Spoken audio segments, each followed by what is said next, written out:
Hey friends, it's Alex and today I am sharing my favourite books of 2021.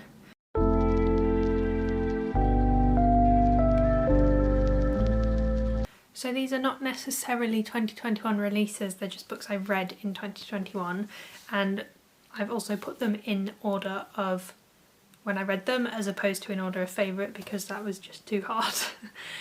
I do have a number one favourite, but apart from that I couldn't decide, so I've just left them in the order that I read them. So I'm just going to dive in. So first up I have The Last Paper Crane by Kerry Drewery. I listened to this one on audio and I loved it so much. It was so emotional and such a hard-hitting read, and it was just so well done, and I definitely think that everyone should read it. It's told from two different points of view, so one of them is Mizuki and the other one is her grandfather, and the grandfather's section is his story of living in Hiroshima in 1945 and specifically when the atomic bomb went off, and it was just so emotional and so well written. I loved it so much and I highly recommend it. Next up I have Date Me Bryson Keller by Kevin Van Wy. This is the Ark, which I think was passed on to me by Beth or Blue, I can't quite remember. I loved this so much. It was such an adorable romance. In this book, Bryson Keller accepts a dare to date a different person each week, and he has to date the first person to ask him out each week. And our main character, Kai, asks him out one week, and it just goes from there, and it was one of the cutest romances I'd ever read, and I loved it so much. The third book on this list is Six of Crows by Leigh Bardugo. I know I'm very, very, very, very late to this party. I previously, like many years ago, read the Shadow and Bone trilogy and wasn't a big fan, and so I just kind of assumed that Leigh Bardugo's books just weren't for me. But I was convinced this year to pick up Six of Crows and give it a try, and it was incredible. It was one of those books where when I finished reading it I just wanted to start it again, or just keep reading and have more story, even if it was just the characters' day-to-day lives, just because I loved the world so much and I just wanted to live there and I just wanted to be immersed in the world, and I was really sad when this ended. And this follows a group of people who who have like a heist to try and pull off, and it was just fabulous and I loved the characters so much. Next I have The Road Trip by Beth O'Leary. I read this one and The Switch this year and I really enjoyed both of them, but this one was just a bit higher up for me. It had some kind of deeper, slightly darker topics discussed in The Road Trip, and I really liked that. That's one of the things I really like in contemporaries now. And this follows Addie and Dylan, who are each other's exes. That was a really weird way to say that, but oh well. And they end up on a road trip together going to the same wedding. It's told like in the present with the road trip, and then also flashbacks, and kind of goes through Addie and Dylan's relationship, and like I say, there were some dark topics and I just really enjoyed it so much. And it really cemented Beth O'Leary as one of my favourite authors, because The Flatshare is one of my favourite books ever. And I was really glad that her other books have been living up to it for me. I mean, like, they're not quite as good as The Flatshare, because The Flatshare was just amazing, but they are nearly there. Next up I have the book that has earned the title of my favourite book of the whole year, and I read it in August, which is why it's like in the middle of this stack. But yeah, this is my favourite book of the whole year, and it is The House in the Cerulean Sea by TJ Klune. This book just felt like a hug. It felt like being all wrapped up in a blanket with a hot chocolate and all cosy, and just, oh, it was lovely. It's just, I can't even describe how good it was and how much I loved it. It was everything. So it follows Linus, who works for the department in charge of magical youth, and he's a caseworker who goes around different orphanages for magical youth to check that they're up to standard. And one day he goes to this orphanage on an island run by Arthur Parnassus, and it's just him living there and getting to know the kids, and like some of his preconceived notions about magical youth get challenged, and it's such a heartwarming story, and I think you should read it. I was worried when I read it that it would be overhyped and it would kind of let me down just because I had such high expectations for it, and it did not in the slightest. Like, I mean, this is my personal opinion, but I don't think it's possible for this book to be overhyped because it deserves all the hype. Next book I actually read like immediately after The House in the Cerulean Sea, so that was like a very emotional 2 weeks, and it is One Last Stop by Casey Mcquisten. I didn't think I was going to like this because I read Red, White and Royal Blue and I didn't like that. Mostly the writing style. This one has the same writing style that I didn't like, so it's told in third person present tense, which I just find a bit weird. I don't really gel with it very well. But what I ended up doing with this one was listening to it on audio, and that really did it for me. I ended up getting really into the story. I was able to kind of get past the writing style when I wasn't physically reading it, and I loved it.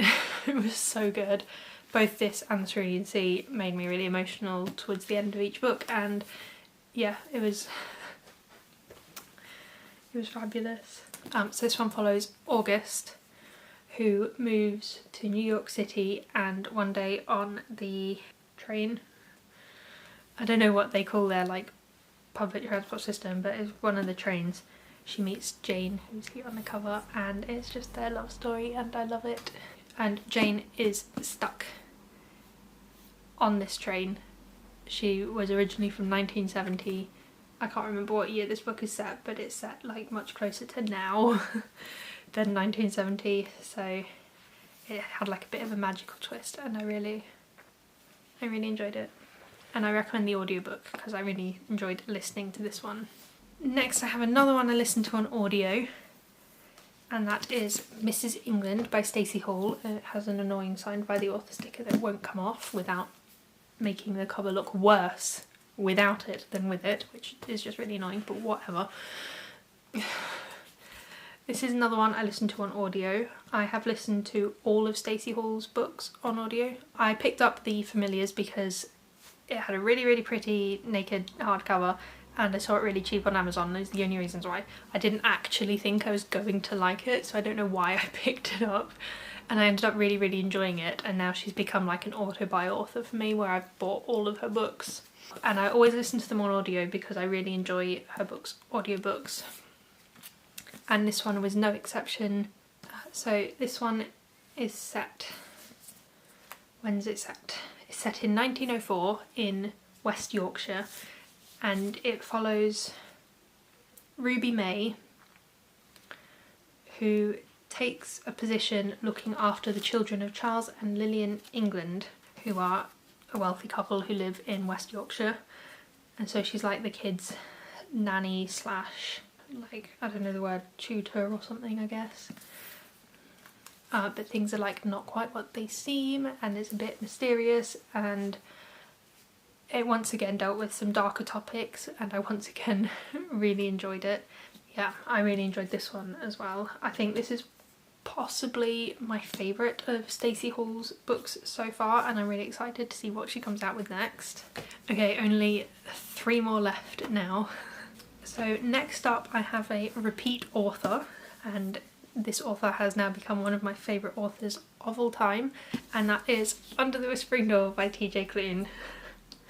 I was really nervous going into this book because of how much I loved Cerulean Sea. I was worried that I just wouldn't like anything else he's ever written because it's not Cerulean Sea, if that makes sense. I don't know if anyone else feels like that with books sometimes. And it was very different to Cerulean Sea. It like was a completely different plot and everything, but I loved it just, well, almost just as much. Cerulean Sea just has a tiny edge, but I did adore this book. It was another really adorable, cozy, lovely book. This one kind of talks more about death, which is quite interesting. It's set in Cairns Crossing, I think that might be how you say it. And the main character Wallace dies right at the beginning of the story and gets taken to Kieran's Crossing, where he is meant to kind of stay. At this point, like, he's obviously a spirit and he's meant to stay there until he kind of comes to terms with it and is ready to move on. And the owner of Kieran's Crossing is Hugo, and they just strike up this amazing relationship, and I really, really loved it. The second last book on this list is one that I have been meaning to read for years. It is a very popular book and I've only just read it for the first time this year. I'm so glad I did because I loved it so much and I can now see why it's so popular. And that is Pride and Prejudice by Jane Austen. I have read one Jane Austen book before and I enjoyed it, but I didn't love it by any means. So I was a bit worried that, you know, one of the most popular books in the world I wouldn't like. But I loved it. It was just amazing. I was swooning over it. It was also really funny, which I really enjoyed. And I'm so glad that I finally read this book. And I am hoping to finish out the other books I have left to read by her in 2022, after how much I love this one. And if you don't know, this book follows Elizabeth Bennet and her family, and some new people kind of move into the area, some single men, and it just kind of follows them. It was so good. It was so romantic. And then the last book on this list is one that I was quite surprised made it onto this list, and that was The Thursday Murder Club by Richard Osmond. I wasn't expecting to love this one as much as I did, but I ended up just adoring this. It was so funny, and it's like exactly my favourite genre of mystery book, this like cozy mystery where the detectives are old people. I just love that so much. That's why I'm really enjoying the Marple series as well, and this was just right up my alley and I'm so glad I read it. I had so much fun listening to this one. This one I listened to on audiobook. It was so much fun, and this follows 4 elderly people who live in a retirement village, and they meet up once a week and like discuss unsolved cases because they have a way to get their hands on them. And then someone in the village, in the retirement village they live in, is actually murdered, and they have like a real case and they investigate, and it was so good. I'm really excited to read the sequel, which will hopefully be soon because I have requested the audiobook from my library's audiobook app. So those were my top 10 books of 2021. I'm quite happy with my reading year in 2021. I didn't read a lot of books compared to what I normally read, but I read a lot of books I really, really enjoyed, which was nice. Let me know if you've read any of these books and what you thought of them and what your favourite books of 2021 were, and I will see you in my next video. Bye!